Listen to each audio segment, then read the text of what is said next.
Hello students, today's topic is construction of achievement test in biological science.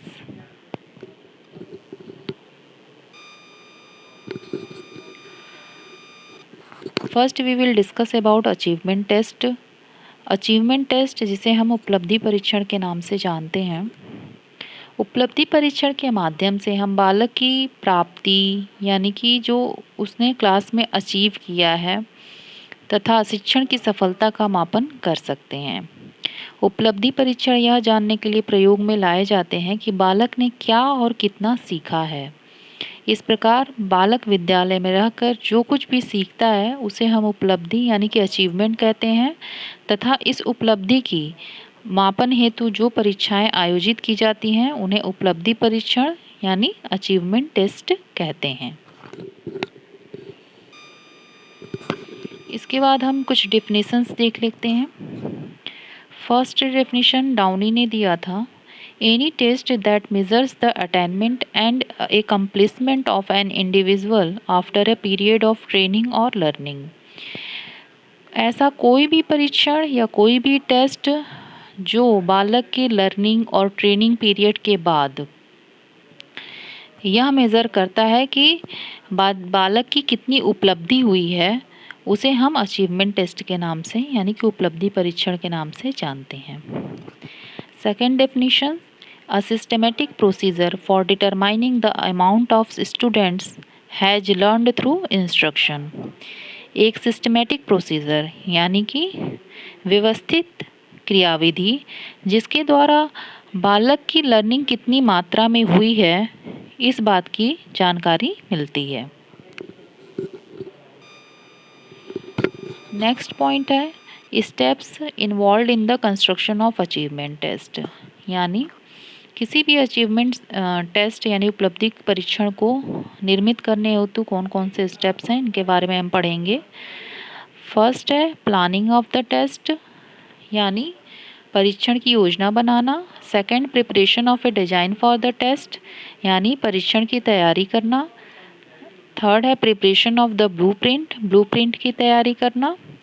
इसके बाद है writing of items, कैसे जो भी उसमें आइटम्स हैं उसको लिखने की विधि के बारे में बताना। Next point preparation of the scoring की एंड मार्किंग स्कीम यानी परीक्षण का अंकन या फलांकन। सबसे पहले हम प्लानिंग ऑफ द टेस्ट पढ़ेंगे यानी परीक्षण की योजना बनाना। इसके अंतर्गत हम सबसे पहले टेस्ट के ऑब्जेक्टिव यानी उद्देश्य को बताते हैं, उसकी प्लानिंग कर लेते हैं। नेक्स्ट है determine the maximum time and maximum marks. इसके बाद हम यह निर्धारित करते हैं कि किसी भी जो भी परीक्षण हम बना रहे हैं उसमें कितना मैक्सिमम टाइम देना है और उसके मैक्सिमम मार्क्स कितने होंगे यानी कि उसका नंबर कितना होगा। नेक्स्ट है preparation of a design for the test. इसके अंतर्गत हम देखते हैं कि ऑब्जेक्टिव्स में हमें क्या क्या रखना है और कंटेंट हमें कितने लेना है टेस्ट के लिए। नेक्स्ट है weightage to form of questions, question को हमें किस प्रकार से तैयार करना है, शॉर्ट आंसर टाइप क्वेश्चन होगा, ऑब्जेक्टिव क्वेश्चन होगा या फिर लॉन्ग आंसर टाइप क्वेश्चंस को रखना है, तो उसके फॉर्म को हम तैयार कर लेंगे।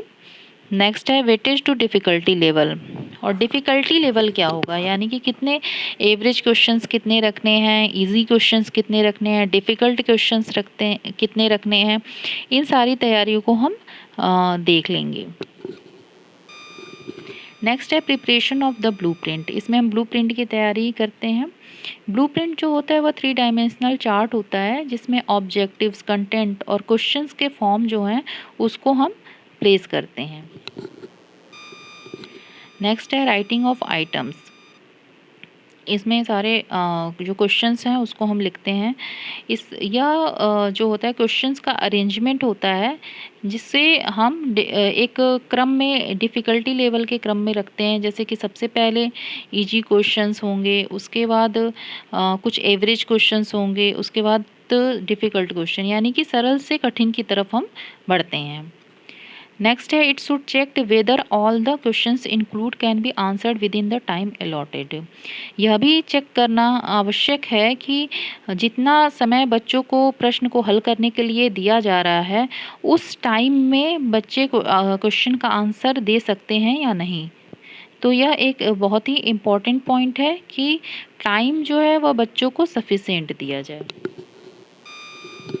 नेक्स्ट है प्रिपरेशन ऑफ द स्कोरिंग की एंड मार्किंग स्कीम। इसी प्रकार से लास्ट में हम स्कोरिंग की यानी कि अगर ऑब्जेक्टिव क्वेश्चंस हैं तो उसमें कितने मार्क्स देने हैं, वेरी शॉर्ट में कितने मार्क्स देने हैं, तो ये मार्किंग स्कीम को हमें तैयार करना बहुत ज़रूरी होती है, जिसके आधार पे हम बच्चे का यानी कि बालक का मूल्यांकन कर सकते हैं।